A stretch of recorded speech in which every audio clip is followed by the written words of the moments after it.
Hi, everyone. Welcome to the HT Podcast Show. My name is Trưởng Kiên. This is Trưởng Viên, and this is Trưởng Nghị. And we are very excited for him to be with us today. Can you just give us kind of a little credential about your Huynh Trưởng, how long you've been Huynh Trưởng, and what you do and what you're doing now? Wait, let's do this. Oh yeah, we keep. All right, cheers. 1, 2, 3. Nice. Cheers. Cheers. One day we'll get a sponsor. Yeah. Please. Coke, come on. That Coke.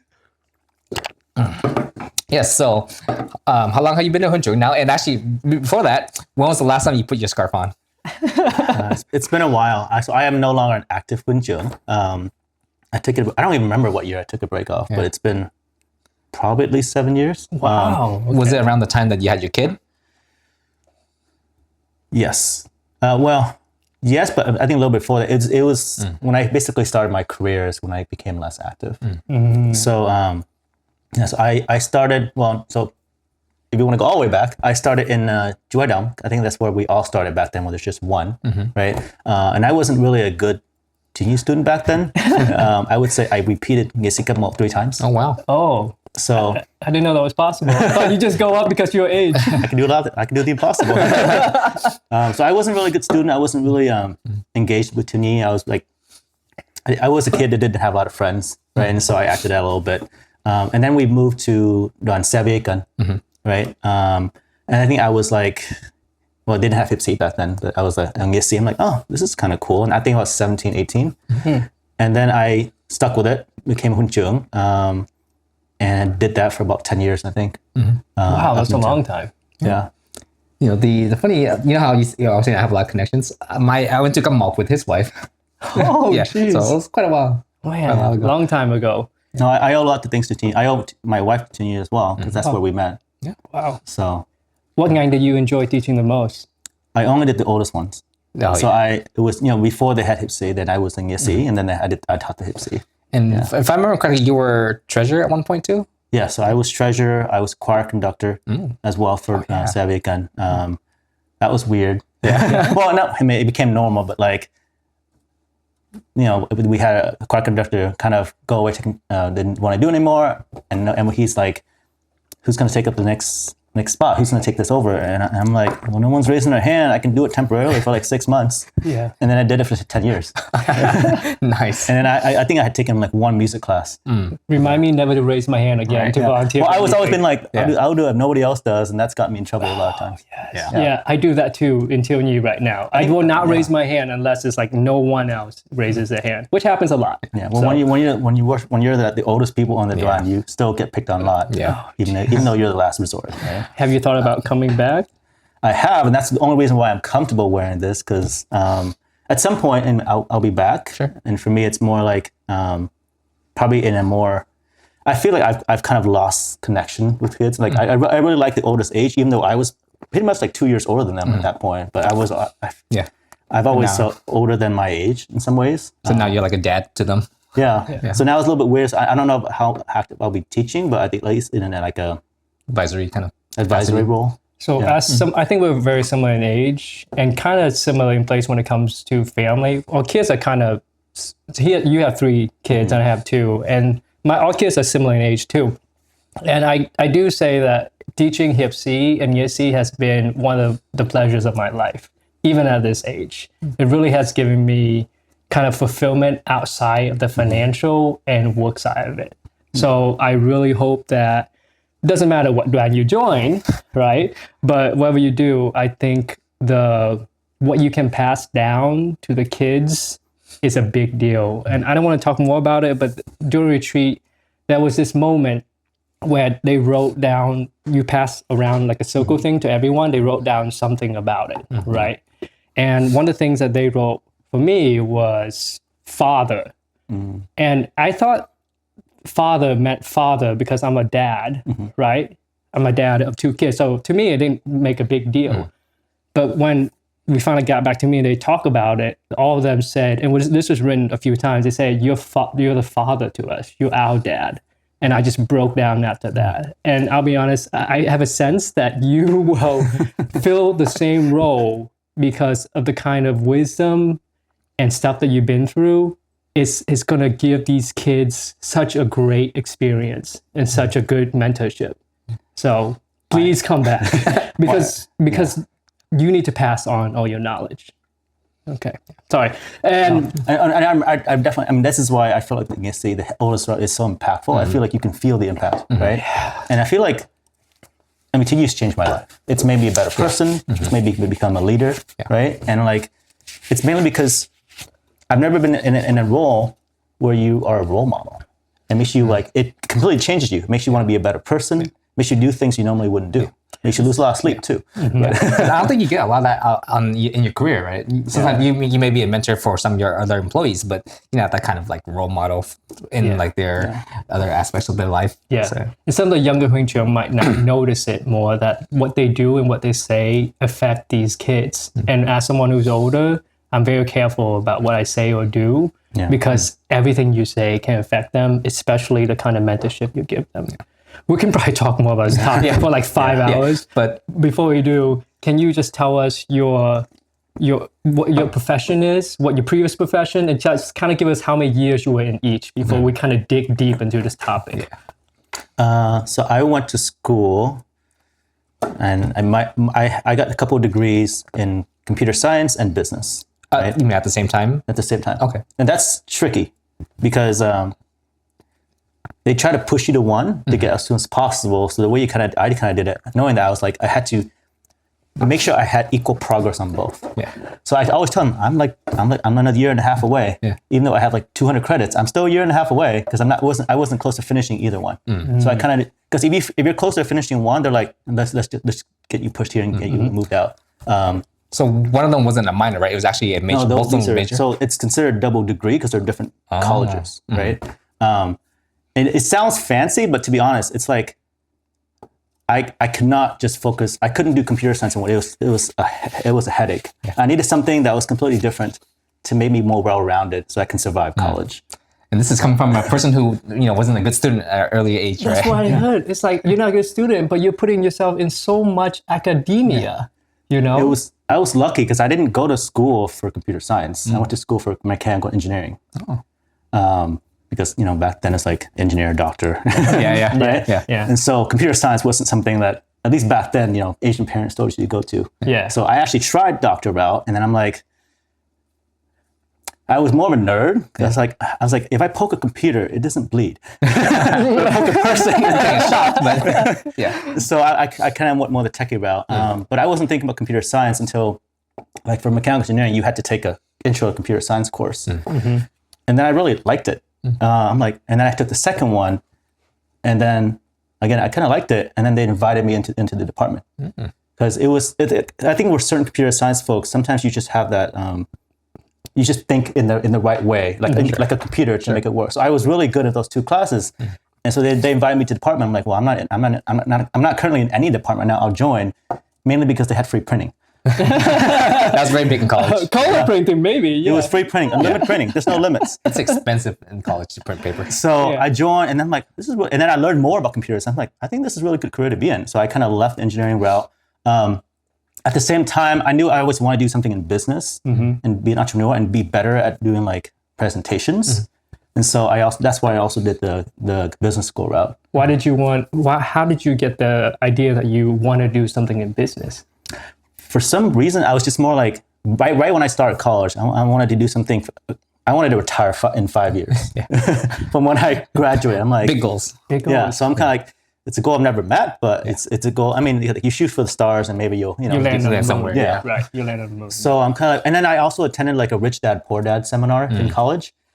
So I'm like, all right, well, I'm not there yet. I'll save this for the background, but I want to have this later on because I think in any career, right, if you want to take it to the next level, you need to have some business acumen, right? If you manage people or you want to go higher, go up a ladder, you have to have some kind of business knowledge. So I felt like business would be a good secondary degree, and then computer science would be the primary. Yeah. And so that's kind of what I went towards. And so then after college, then you got a job doing computer science stuff or type of analyst job? So I did that career for 7 years, and it was all in consulting.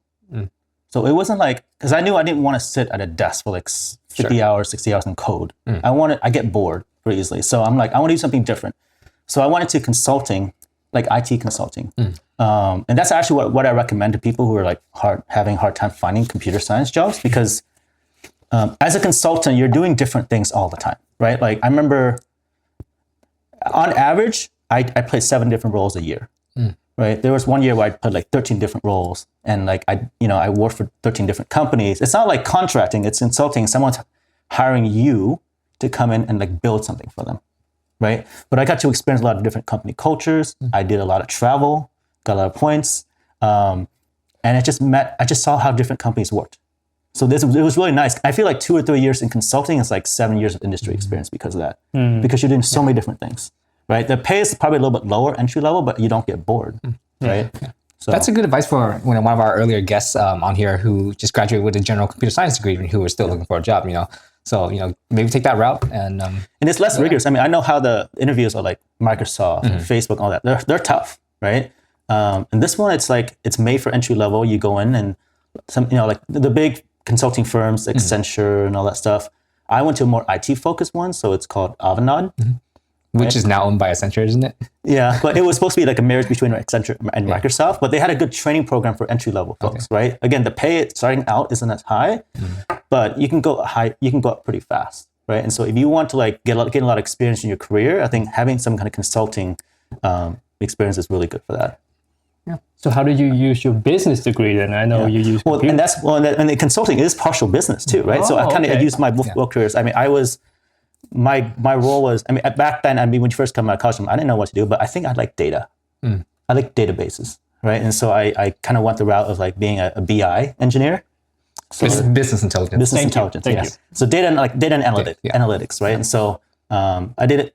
You learn a lot. I help people build data warehouses and consolidate their data and I transform raw data into meaningful answers to questions the business have. Like, what's our customer look like? How much business we're making. So, and I make like raw data, like millions and terabytes of data. There's so much data being collected right now, right? So that was my career for a while. I learned a lot through jumping up, kind of going in the consulting world, going up and doing different things. So that was 3 years of being at Avanade and learning from that. And Avanade is very Microsoft based. So then I went to Slalom, which is another consulting firm, but back then it was recognized like, here's the more experienced consulting firm. Yeah. Right. So in the IT world, most people these days, they like to use like offshore resources. So that's what Accenture is very well known for, Accenture and Avanade. So like coding, you ask people in India or people in Mexico, and then you have to stay up late or wake up early to interact with them. And there's also always a lot of headaches because the culture is very different, right? And sometimes you can't understand them. Yeah. Were you still doing BI with that company? I was, yeah. So the whole way through I was doing BI, but Slalom is more like everything's local. Yeah. So you get much more high quality things out of it. And for me, it's more like I want to transition more to like less entry level and more like established. I don't have to work as hard kind of a role. I think early in my career, I was at Tableau, right? Where Tableau is a BI software, where I did support a lot of Accenture issues or issues coming from Accenture to resolve issues. I don't know what I'm saying. I got you. But yeah. So I guess at that point I was like mid-level, right? Because entry level was not Slalom was mid-level, and for me it's like that's when I started exploring real estate on the side. But like here's the 2 things I want people to think about. How do you make more money per hour? Either you make more money, or you make the same amount of money in less time. Yeah. Right. So dollars per hour, right? And so in the beginning you're focusing on making more money, but consulting is like 60-hour work week, right? And there's a lot of flying as well. Ironically, sometimes when you fly, you travel less because right now everyone's traveling like an hour to work. Back then I lived in White Center. I took like 10 minutes to go to the airport, and then I flew to Arizona, and then I worked for like my commute was 10 minutes each way. So sometimes it's weird, but a lot of fun. Yeah. But when you start out, it's like you want to make more money, but you end up working more too. Once you get to the manager level, then you're putting in more hours, right? So for me, it's kind of like I want to have flexibility of time and do more stuff. So I told my slalom journey was weird because I'm kind of like every year they ask you, how do you want to improve? How do you want to grow professionally? I'm like, can I just say the same? That's what I'm doing right now. I feel like my job we're right now. kind of in the same Yeah. stage too right now too. Yeah. It's like I'm at the peak. I feel like I'm doing really well. I just want to stay where it is. I don't want to become a manager. Right. Yeah. And the hard part is eventually you get pushed out because there's always someone younger willing to who work harder wants- for you, right? Yeah. Especially in the IT world too. So I knew I'm not keeping up with my certifications. I want to spend time with that because this little real estate thing that's growing that I want to spend more time in. So I was working on like roles that maybe I can work 20 hours a week, right? It was hard because you don't always get to choose your roles. But eventually, so I transitioned into real estate. I started doing it in like 2000. So I graduated school in 2011. Took an extra year. I graduated with like 250 credits because I want to stay in school as long as possible. That's crazy. Because you wanted 2 degrees. Yeah. That and like back then it wasn't a great market. Oh yeah. For getting a right job, after the right? recession. It's right after the 08. recession. Yeah. Oh. 2010, 2011, getting a job wasn't easy. So kind of, I guess we're kind of approaching that market now too. So I knew like, I'm not going to get a good job going out there. Let me stay an extra year in school. But I got out. So 2011, I started working full time in my career. I think around there is kind of like when I started spending less time in Tuniy as well. Because for me, it's like, I think when I started my career, it's kind of like my focus then shifted to retiring my parents and making life easier for them. Because, they're older, they only have a certain limited amount of time. I'm like, let me spend my time making life easier for them. Yeah. Were you married at that time already, or were you just not yet? Gotcha. And then when you started getting into real estate, were you still working at those companies? Yeah, so I was still working like 40, 50 hours a week, depending on the role. Like whenever I had a role at Microsoft, I hated it because it was like the most time.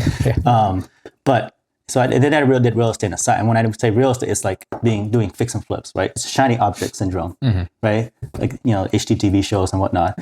So I want to do that. I'm like, I think I can do that. And I did it with a partner and she was in a similar like IT world as me. I've known her since middle school. So her and I got started in like 2014. Oh, okay. So 3 years in, 4 years in. Yeah, because at that time I just transitioned to more like a steady career, like slalom again was like entry level. So I didn't have to prove myself anymore. Gotcha. I can shift my focus away from my career and do this other thing on the side that I thought was more fun. And was it the whole time during those 4 years, were you like just listening to Rich Dad, Poor Dad all over again, or you just wishing? No, I was completely focused on my career. Like Really? I did certifications. I went to all these meetups just to grow in my career, right? And how did you just make that flip like that? it was always in the back of my mind. Like, here's the next stage, but let me get this stage settled first. And then I bought my first house, right? And then I moved my parents in with me as well. Yeah. So things became more stabilized there. I felt like, I don't have to prove myself anymore. So I can put that on the side burner. But to be honest, it wasn't like that. I mean, for me, it's like I love the IT world. I loved it until I found real estate. Then I hated it because it got in the way of real estate. I was going to ask that question because the whole time we were talking, I'm like, the way you're speaking about the IT or computer science is like a business. You truly seem to love it. Because most of the time when you hear about real estate people, it tends to be, I don't want my 9-to-5 job anymore. And the crazy story you hear is when it comes to quitting the job is they'll quit their job without knowing too much about real estate. They just hate their job and then they jump into real estate, right? Yeah. But to hear someone where it's like, you love your job. And I was so curious on how can someone that loves their job just jump into real estate? Because real estate is not something like, maybe initially, like when you watch it on HGTV, it's like, oh, it's so cool, it's amazing. But once you get into it, it's horrible. It's not amazing anymore. Yeah. And people would just jump back into the old job that they might hate, but you could have just jumped back to your old job that you love, But I think the way you're saying it is that you didn't quit your job right away. You made sure everything was stable with not just your job, but your whole life. And that was stable. Then you did real estate, which is a very smart way of doing it. Because then once you're stable and good, truly what you want versus just jumping off a cliff and hoping for the best. Well, for me, it's like, I still pretty much loved IT at that point, but I knew that real estate would be like the way to retirement. Yeah. Right? More wealth is made in real estate than any other career. Yeah. Yeah. Right. So I'm kind of like, I need to get started on this, see where it takes me. Because I had that 5-year goal of being retired, right? Yeah. Which 15 years later, But to me, retirement the word retirement is really weird too. Everyone defines it differently, right? Like for me, I'm a workaholic. I'm used to working 70, 80 hours a week. So if I shift like, all right, if I only did 40 hours at my workplace, I could spend 40 hours here in real estate, right? That's how I saw it. Yeah. So it wasn't like giving up anything until one really got in the way of the other, right? But for me, it's like that W-2 is really important. It's stability. And I didn't want to get away from that. I mean, I've still been this entire time, it's always in W-2. I did try to get away from it at one point in my real estate. I'm like, I think I'm doing good enough. And then I told my workplace, hey, I'm going to take a 3-month leave of absence. I probably won't come back, but leave the door. And then swallowed my pride and came back 3 months afterwards. Because I realized like you can't get financing. You don't have a W-2. 100%. People always forget about that too. Yeah. Always forget about the financing. You can't get loans unless you show you have some kind of income. So that's when I started. So I did real estate, and when I say real estate, I mean like I wasn't a real estate agent. I fixed and flipped houses, and I only know how to run at things. And so when I started doing something new, in the first 6 months of being started here, I bought 8 houses to flip. Wow. In Seattle. Just so people know, that's ridiculous when it comes. I bought just 1 house to renovate, and that was difficult enough. Buying 8 houses, I can't even imagine. Well, and I did with a partner. We weren't rich or anything. I bought my first house in 2013. I saved up enough for like 5% down. Yeah. Right. And I've never had a savings my entire life. And so, but I was really good at raising money.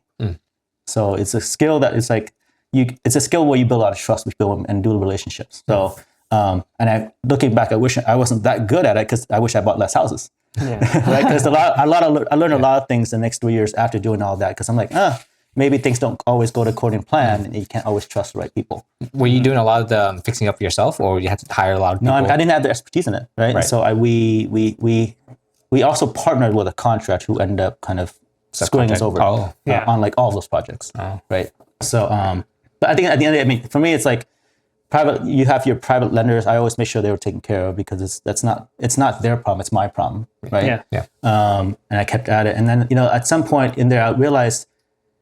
It's not, real estate isn't the game. It's really finance that's kind of the game that's exciting for me. And real estate is just one way to execute it. Yeah.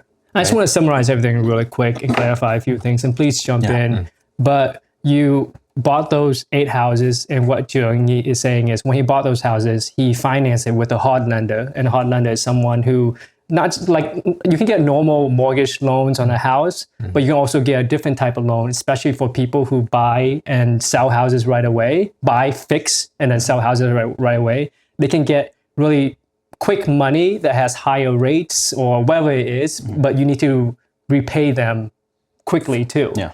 And in those 8 houses that he bought, he used a contractor that something went awry. And it didn't turn out 100% right, and he might not have been able to sell those houses or sell it at the amount he needed, but he still took care of his hard lender, which is the person back then for him was letting him borrow all that money to buy those 8 houses. So there's actually a slight difference. Hard money lender is more like a company, and private money is more like an individual. Oh, I gotcha. So I did both. I did a conjunction of both. Right? Oh, okay. So more like hard money, they usually still require a down payment. And I used private money for the down payment, right? And some of the renovations as well. Gotcha. But I learned a lot about structuring deals and financing through that, especially when things get wrong, you have to keep some of them, right? So yeah, I've learned a lot. And so, but from that real estate thing, I'm skipping a lot because we could dig into the real estate things a lot more. So my next career jump was actually... It's okay we go into the real estate thing more. Yeah. So when you... Were you able to kind of at least get rid of those houses? I got rid of most of them. I kept a couple, and like one of them I kept for like a long-term rental kind of thing. Yeah, like a long-term rental, because I knew that like there's a certain price we're selling, I couldn't sell at that price, and I had to sell at that price because my costs that was break even, right? And so I'm kind of like, well, I knew if I held it, then I would be able to come through because over time real estate just grows. Yeah. So if you hold something long enough, you'll break even. Yeah. So out of those 8 houses, how many do you think you held? I remember holding. I think 1 or 2. 1 or 2. Some of them I did just take a loss and say, hey, we'll get it back on the next one. Gotcha. Right? So you paid back. Some of them you made profits. Some of them made losses. Some of them are like, all right, we'll push this problem down the road. Right? Gotcha. But it's like, because most of the money that you're borrowing to do fixed flips is very short term. So, and this is where, again, W-2 comes into play. When something goes wrong, you need to be able to refinance Yeah. and get a loan on it. So that's And I remember when I renovated that one house. Now I feel like a little baby talking to an adult over here because you did 8 while I did 1. But I remember renovating it. I was like, besides the mortgage, the cost, it's like the cost of renovation just builds up and up. And I was like, if I didn't have a W-2 right now, there's no way I could have financed this whole thing. Yeah. So I was really glad I didn't get rid of my W-2 to jump into real estate. The height of like one of the worst houses, it was actually our second house that we bought. Took like 2.5 years to turn it around. Oh, wow. Because, so I can tell you the numbers were supposed to be like, I think 375 purchase, 175 rehab, and like 750 sale price, right? Was this in This is like Madison Valley, Madrona area. Okay. So core Seattle. Okay. We trusted the contractor wrong, which actually it was a lot about the architect we trust wrong. Because he said he could get us permits this quickly, and then we started kind of going ahead of things and tearing off the roof. Yeah. Because I expected permits in the summer, so like to get a head start. Because you want to turn again, when you're under hard money, you're on a time crunch. You want to do things fast. Turns out permits didn't come for a very long time. There was no roof on there. Fall came, it rained. We had to like tear down the entire structure. Oh my gosh. Wow. So a fix and flip with a $175K rehab turned into like a $550,000 construction budget. Basically redo the whole thing. Oh my and then the time. So now you're pivoting from a fix and flip to a new construction, to new build. Did you have to extend the hard money loan? Several times. Several times. Wow. So in that entire project, took 2.5 years to get across the board. Yeah. Right. I paid about $280,000 of financing costs. Jeez, that's just like the interest and we only lost $80K from that deal. That's surprising. Yeah. Even though we paid that much, and it was like, so we ended up selling it. I mean, the budget went up, timeline went up. We ended up selling it for like 1.2 million because it was a brand new build versus a fix and flip, right? But in that one project alone is kind of where I kind of turned my career and said, you know what, I'm gonna look in your P&L. There's all this rehab cost, obviously, and then I'm like, I'm more interested in reducing this financing cost because it shouldn't have happened this way. Like if I had solved this, I wouldn't have lost money in this deal.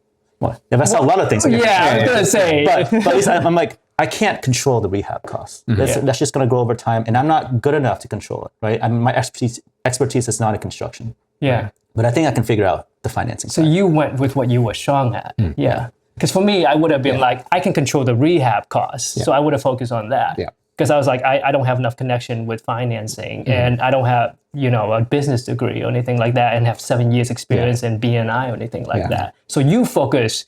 So you saw a problem. I'll be honest with you, if anything like that happened to me over 2.5 years, a part of me would have felt a decent amount of devastation. And I'm using the word very lightly here. People don't understand 2.5 years of someone's life, stressing about that, and 7 other houses. Right? Yeah. People don't understand what that can do. That can either break someone or build someone, right? You either build your character from that or you break from that, and you never look at real estate again.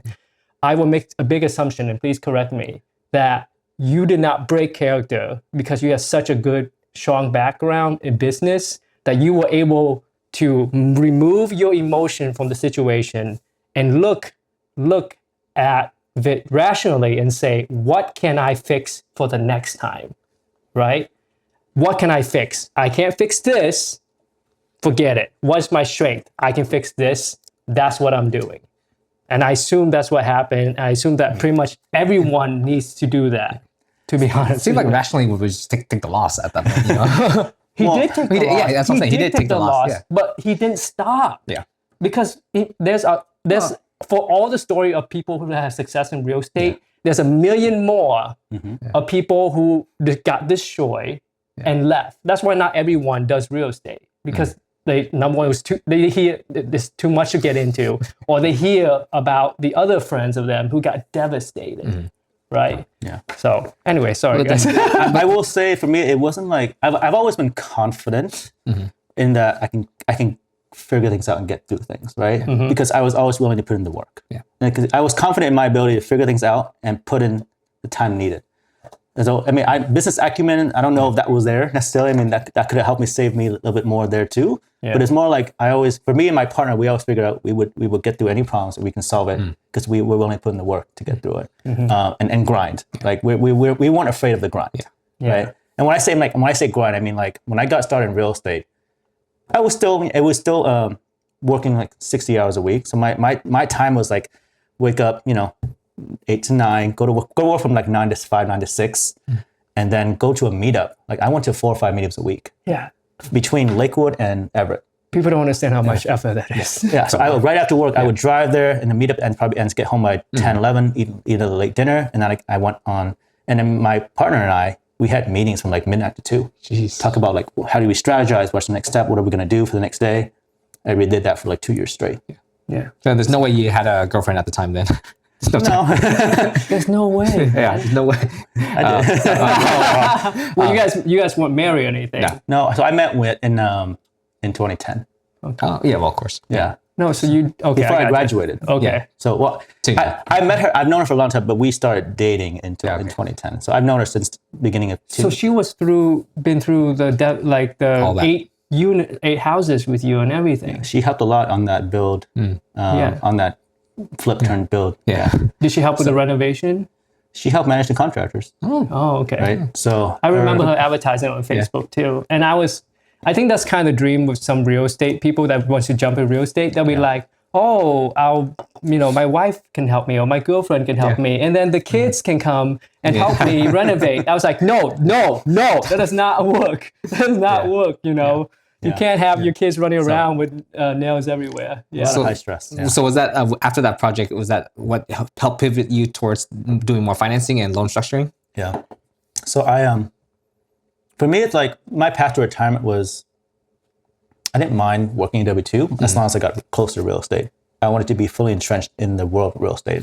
So I joined there was a startup coming to town, and they need someone in the local market who kind of was involved in all the groups and knows how to talk to people and knows the real estate industry. So, and then a mutual real estate friend connected us, and so I ended up joining them as like GM/sales director, which no experience I had. I've never been in sales, right? But because I had spent so much 2 years building a network in Seattle of like meeting everybody there is in real estate as much as possible, right? Like everyone knew my name because I went out there and I talked to everybody. So they wanted me to run their operations here in Seattle because that was the market they were launching in. So I joined when there was 5 people in that company. It was a hard money lending company, but they were a fintech based company, right? And fintech, can you just explain? It's financial technology, right? And so I was in finance world and it's still in the tech world. So I still was in tech, right? I just didn't do the coding side of it. And I told them like, I don't want to go back to that again, right? I don't want to look at code. We can talk and I can help you translate between how you want to talk to the business people, but I'm not going to go on the coding side. Was that when you asked me around the time when you asked me to help if I could set up IT stuff for some office? Maybe. What year is that? 2020, 2022? No, so that was 2018 Okay, when I joined. Okay, when I joined the startup. Actually, that might have been around that time then. Actually, because I remember when I told you a while back I had this failed business with some other dudes. Oh, yeah. I think that was roughly around the same time that you asked me about setting up some IT. Maybe because I had to figure out like where's our office going to be and like Yeah, I didn't end up doing that. Yes. Good thing you guys didn't work with each other, right? No, but it was good. I mean, I left that company actually like a year and a half ago. Oh, okay. But I left when there were 70 people. So so 5 people when I joined, 70 when I left. I think my tenure was like I was number 2 person in the company when I left, and I left because it got too big. Yeah. I don't like the corporate structure. I like the smaller companies. Yeah. And what did you do there? You said you sales. I was a right? sales director. Yeah. And like the GM, general manager here in Seattle, right? Because I was the person on the ground in Seattle. They were based in California. And so, and we grew from like 2 states to like all 50 or 45 states during that time. But I was we were a lender, right? We help people do fix and flips. So I basically said, hey, how can I help? And brought the business in. We did loans for them, and we kept growing because of that. Yeah. So because you met so many, like you mentioned, Jing said he knew so many people that he can bring customers in too, right? Because he knew it was all relationship based. I had no experience. Basically, when I joined this company, I threw away all my degrees. Because everything I did in the past, I wasn't. It didn't. And then I think like 3 years in, they're like, "Oh, hey, I just look at LinkedIn. You have a master's? Oh, cool." So yeah, this doesn't really matter, right? I do want to say, Jung said, I think 2 things is you threw away his degree, but he did not throw away his experiences, right? So that's something that for sure stuck with him. And the second thing that I want to reiterate, which this is something I'm horrible at, and I don't know why I purposely make sure I'm horrible at it, is networking, right? So it doesn't matter what kind of thing you do, if you know people, if you network, if you talk to people, if you take the time to go to, oh my gosh, 5, 6, 7 meetups. Oh my gosh, sir. Like I would be socially exhausted after one, right? But if you take the time to do that, you have all this network, and wherever you do, you can bring that network with you. So I will say too, I mean, the first job you get is the hardest because you have nothing to show for it. You have no experience, right? But every other job I've gone afterwards, the interview hasn't been more like, so why should we hire you? It was more like, how do we get you to come here? And it was mainly because, so I when I left Avanade, I've always wanted to go to Slalom, right? And then my manager actually went to Slalom, and then she pulled me over. And she talked highly of me to the recruiters, and that's why they wanted to bring me in too. And when I went to this new career, again, I had a reputation in the industry, and so it was kind of that conversation as well. So you don't, if you network enough, your network is your net worth, people say, right? That's how you find new job opportunities. That's how you get things done, and that's where you get resources. And so, but that first one is the hardest. I remember that first job, and because I was listening to the podcast about finding the job, and for me it was like, I think I got that job in my last year at school in a career fair. Like they started doing interviews in December, and then they would hire you in like July. Right. And so that's long time, long wait. So, but yeah, that's why I recommend like wherever you go, and that's why I recognized from the beginning. It's like I knew there's a business side, and that's what propels you, right? It doesn't help you in the beginning.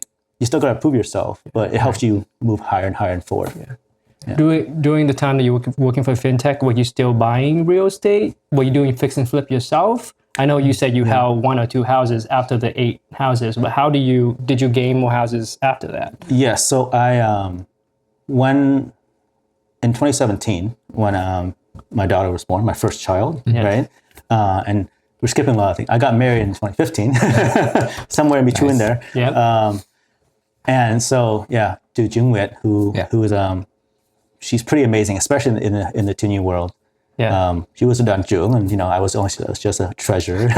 Just a treasure. Just a treasure. Money. I worked with her a lot during that time too, because I was also danjung around similar time as hers. So I definitely worked there. She's really good. But going backwards, our relationship grew when we were in Japan together, right? Because we just spent a lot more time together. Because Japan, it's kind of like see people all the time. I remember we were like, it was like we were trying to buy supplies for rosaries. We drove to 8 different Joannes together just to get enough for rosary materials. What a romantic. Back in the early days, 10 years ago, like that, we did a lot of things like that.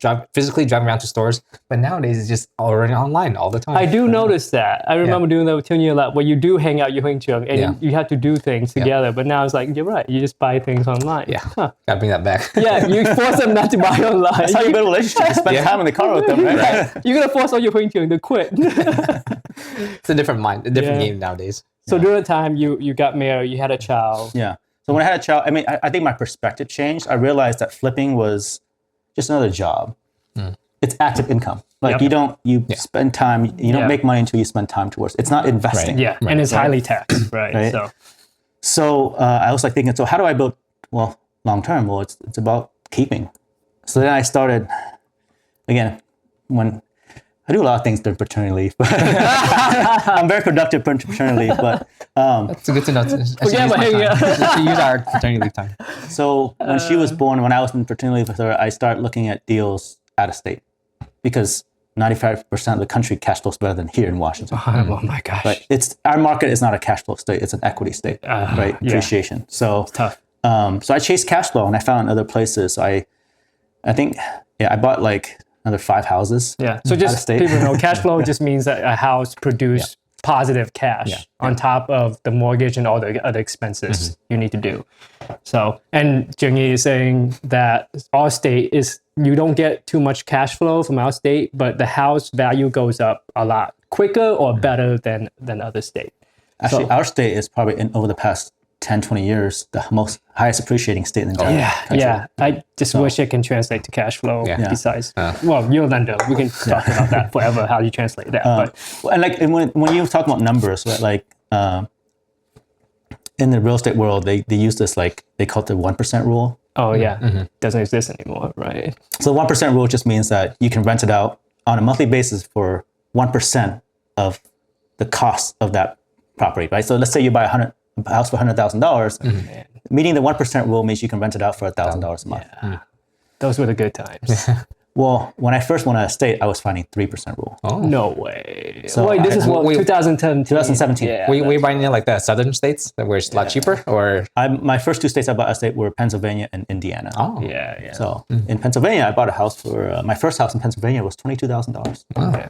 A whole house for $22,000, less than a down payment here. yeah, It's ridiculous. that's crazy. And then in Indiana, I never think find that now. we bought a portfolio. We bought like 4 properties, 15 units Yeah. for $330. And you were doing all the lending yourself. No, I still wasn't full fledged. This is 2017. Oh, yeah. This is even before I did that. So again, borrowed money. I had borrowed a lot of money. Like I had talked to so many different lenders. I had interviewed like 150 lenders and borrowed from a couple dozen. Jeez. So that's when I got more enamored with the financing side. Yeah. Right. Yeah. And so yeah, How are they approving how are you getting them to approve all of your loans? Because if you, most of these loans are not income based. oh, So there's different ways to do loans, right?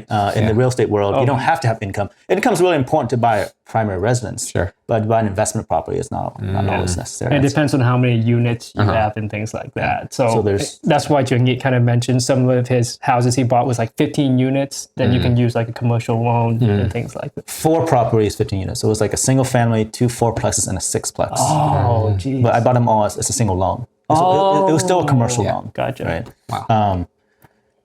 And that was still hard money. So, and then we refinanced it into something long term. But at this point, I mean, I started going out of state. I started chasing cash flow. I was kind of I was done with the fix and flip. Yeah. My model was still like value add because I want to buy a deal. Yeah. You don't really buy deals when you buy a pretty house. You buy deals when you buy something ugly. You can put some work into it and then come out of it. So I was still doing like what they call the BRRRR method. Yeah. Yeah. So it was like basically a fix and hold instead of fix and flip. So yeah, at the end of the day, I mean, I've been in about 9 different states at this point. I haven't kept everything in all those 9 states, but I've learned a lot. I only know how to run at things. So I do things really fast. I learn and then I improve. Did you have trouble buying properties out of state? Like you had to work with different agents, or did you handle that yourself? I've always been good at building relationships and finding people and making connections. So sometimes I talk to people here, figure out what they're doing at other places, and I kind of follow the network. Yeah. Right. So that's been our saving grace. That's how we stay resourceful across all these things. And I've had a lot of problems everywhere. I learned a lot. And at this point, and for me, it's like, I didn't initially like to talk about it because my philosophy has always been to reach it, then teach it. Right? Like, I'm not going to teach financial independence until I reach it. Yeah, makes sense. But then I started realizing a lot of people are starting to make the same mistakes as I did. And I don't think they need to. So then I started becoming more vocal and say, hey, maybe here's how you structure things correctly. Just need to be one step ahead of them. Yeah. I also find that when you haven't reached it yet, and when you try to talk to people about it, it's really difficult though, right? Because not everyone is going to See listen in the same way. Yeah, and they also don't really listen, especially the younger people. Like you're trying to tell them, you probably should be doing what I'm doing now because you have more time and you're younger and stuff like that. And you'll probably be 50% more financially independent than I am at my age, but that doesn't really work. I think the hard part is that when they're young, they're not fully committed to this thing yet. That's true. So they say, so yet you meet like a 20-year-old saying, who says, "Oh, I want to get into real estate," but they have no, they don't really mean it yet. Yeah, Unfortunately. No matter what you want to be successful in, it's all mindset and work ethic. Yeah. Right? You got to build that. One way or the other. If you got to go to college to build that, that's fine. But some people have it before they go to college, right? So it always takes a certain amount of people. And that's why, like, you always hear these like real estate seminars out there. You pay money. There's a very low success rate there because at the end of the day, it's like there's a certain type of person that can be successful in the entrepreneurship world. Yeah. And to be honest, that person might have never needed to attend that webinar anyway, that seminar, because they were already the right person, right? But so that's where you got most of your cash flow and things like that by doing out of state. Have you done any deals inside state at this point? Or? Well, it's funny because I started doing things out of state, and then cash flow over time it diminishes. And I mean, it doesn't diminish. Obviously, if you kept the property, then it grows. Yeah. But deals are getting harder and harder every year. Yep. And I started realizing, like, hey, some of these properties I've owned for 7 years, and when its value went up like $5,000. Yeah.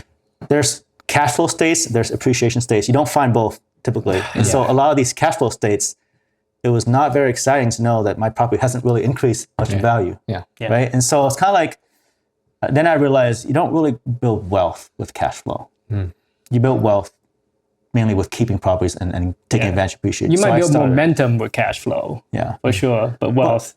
But I think people always think, oh, I'll go into real estate and then I'll retire from my job with the cash flow I get.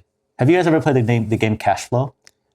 I have by Rich Dad Poor. Yeah. I have, and I try to buy a kid's version of it and play with my kids. Not a good idea. Not a good idea yet. That's probably one of the best games you can play to teach finances to people. Like you learn how to do like your books and whatnot. But one of the things I learned from that game is that it's not always the person who makes the most money that can retire. It's actually the more money you make, the harder it is to retire because that's a higher income to replace and higher expenses to replace. A lot of times people win that game when they're janitors.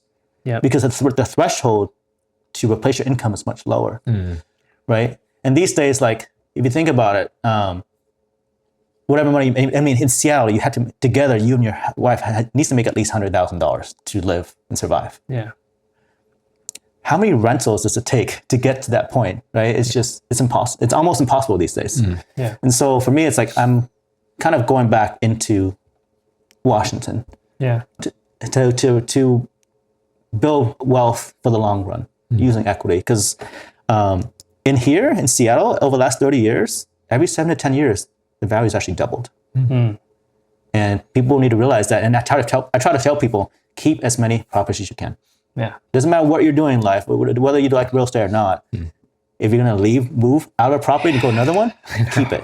Right? I regret selling my house now. Well, and as a flipper, I totally regret. I'm like, man, if I just go back and change my strategy, I would have made more money buying pretty houses and kept them for 2 years and then selling it versus flipping it over like 6 months. I try to tell people that all the time, but it's just people in a different mindset. They're a short game. It's hard though because we're also a tenant-friendly state, and so managing tenants and whatnot is also hard too. Doing that for a couple years, managing tenants for a couple years. Nothing's easy. Nothing's easy. But I know my strength, and I just stick to that. I let someone else manage my houses and stuff like that. So, but I completely agree with you. The houses I do, the little amount of houses I do have in other states, it's like when you look at it, it's like, oh my gosh, it hasn't gone up in value at all. And the houses over here, horrible cash flow. And I was like, I just have to wait these one out. But I do highly, like, if you can save up a down payment before you move out of your house, really do, and then just stay. You mean out of your parents' house? Well, you're right. True. But let's say for you, like you had your old house, instead of selling it, just save up another down payment, and then rent out the other one. One thing I will say, this is like against what people teach, because we're in such a high appreciating market. Oh, I think I know what you're gonna say. I don't know if everyone should be saving 20% down. Because by the time you get to 20% down, you might be paying $100,000 more for the house. So sometimes it's better just because you're waiting so long. Like how long does it take you to save $100,000? It might take you 5 years. How much price has gone up in 5 years? Right. So sometimes it's better to get in earlier with 5%. I've bought about 3 primary residences at this point. I've moved like a couple times, right? And every single time I've never put 20. Because here's a nice trick, right? The first house I bought, new construction, right? I bought it in the first phase of new construction. No one ever talks about this, but there's a trick when you buy first construction and when you're in one of the first homes, everyone knows what market appreciation is. That's what all the houses appreciate. But there's also new construction appreciation because as they build more houses, they will always raise the price. Right? So if you get in the first phase, and so I did that. So after putting 5% down in the first year, when I refinanced it a year and a half later, it already gained 20% equity. So I refinanced it at like 20% down, even though I only put 5% down in. And now I bought a house, got this house, and now have built equity versus if I had waited a year and a half later, I would have had to put 20% down. It would be the same loan amount. That's interesting. So Should learn a lot here. No, definitely a primary resident too. It has to be your primary resident. So, but that kind of thing. So I just want to go back. So right now you're still in the stage of moving things back to Washington Yeah, well, potentially. I will say it is affordability is so hard right now. I'm not really looking. My goal has always been to buy a house every year if I can. This year, I'm probably going to skip that. Yeah. Because just the market's weird, and I want to focus more of my time and efforts elsewhere into kind of building my own Do you mind me business. asking how many houses do you have? You don't have to tell me. Just give me like a Range. range. It could be a wide range. And you might own it with partners too, I assume. Well, most of what I do is with partners. Yeah. I think somewhere between like 15 to 20. Yeah. But most of it's out of state. Now, and it sounds impressive until you realize, like, I'm buying some of these houses. I'm buying for under $100,000. Yeah. Right. So it's like very different story. But the trick is just sometimes you can structure things in a way where you can buy things and not spend any of your own money. And for me, I'm moving away from doing private money, because when I say when you raise private money, it was people that I knew, like friends, family, coworkers, whatnot. I've returned most of their money back. The ones that are still there are like people who have their 401k money with me and that they can't touch anyway. So it's kind of like, all right, well, let it keep earning interest. Right. Which is another kind of hack. It's like you can, when you leave your job, you can move your 401k in a place where you can use that money any way you want. You can use 401k money to buy houses or to lend to people. Without a penalty? Yeah. Because you're doing it within your 401k. You're not pulling money out. So a nice trick, if you ever leave your job and you're like, where do I move my money? You can move your money into what they call a self-directed retirement plan, which means that you can direct where that money goes. Instead of putting it to stocks and funds from other companies, you can say, well, I want to invest that money into like gold or whatever you want. Right. So where you are now, you have a full-time job still, right? A W-2 job. You have all this real estate. What's your plan for the future now? Stabilize, get my time back. Because I mean, and it's not like I've made, when you're in real estate, you don't really make money. You keep pouring it into the next thing, right? So it's not like I have a huge chunk of money or anything. So I'm like, it'd be nice to kind of stockpile cash and you sleep better, but also like this market coming up is weird. When we're entering a recession, you kind of want to have more cash. Right. And I want to pay back all the debts, even debts that don't really ask for money back. I sleep better at night knowing that I don't owe anyone personally. Right. And then just build. I think I'm stepping away from real estate in some ways and just more into the financing side. Right. So I have one of the reasons I left my last startup job, the fintech company, was because I wanted to do my own thing. Right. I want to do things that are more out of the box and solve different problems. I'm driven by passion, right? I work hard because as long as you're passionate about it, it doesn't feel like work. There's a saying that you'd rather work 80 hours for yourself than 40 hours for someone else. And that's kind of what I'm following, but I have to have fun doing it. Otherwise it feels like work, right? So that's why IT was great in the beginning when I was passionate about it. And then I found something even more fun. And then I wanted to get away from that. So now you said this year is probably going to be your last W-2 this year, right? Well, my current W-2 is probably my last. Oh, yeah, you currently do. So I joined a smaller company, again, a team of 5 people, and we do some like creative financing stuff. But I also have my own mortgage company where I do some other stuff, and that's been growing a little bit more. So that just by yourself, or are you with a partner on that one? Just myself. Oh, wow. Yeah. So no bosses. Freedom of time, and that's my main thing. I'm like, it's like not necessarily about making money, but getting more life back so you can enjoy it with the family and the kids, right? Like one of my goals is like to live and to do take a lot more vacations and to be able to work anywhere. Because I think most people, where you live is constrained by 2 things. Where you work and where your kids go to school. Right? And so I'm trying to get away from that some way, somehow. I know, right? Homeschool them. I have some personal questions. I debated with myself a lot. One of them is this. Would you want your girls and your kids, do you prefer them to go the college route or the entrepreneurship route? And I normally don't like social media, but this was bothering me enough in my mind where I actually put it up on Facebook and I had some good people actually responding. But just curious, because you have both. You did the college route, kind of a weird, almost entrepreneurship college route, and then you did a bunch of entrepreneurship stuff, right? What do you want for your kids? I want them to find their passion. That's it. Whether that passion takes you to college, like if you want to be a doctor, then obviously that's a college route, right? what I don't want them to do is not know what they want to do at 18, which is so common, right? And then go to school and pay $100,000 or tens of thousands of dollars just for the sake of going to school. Right.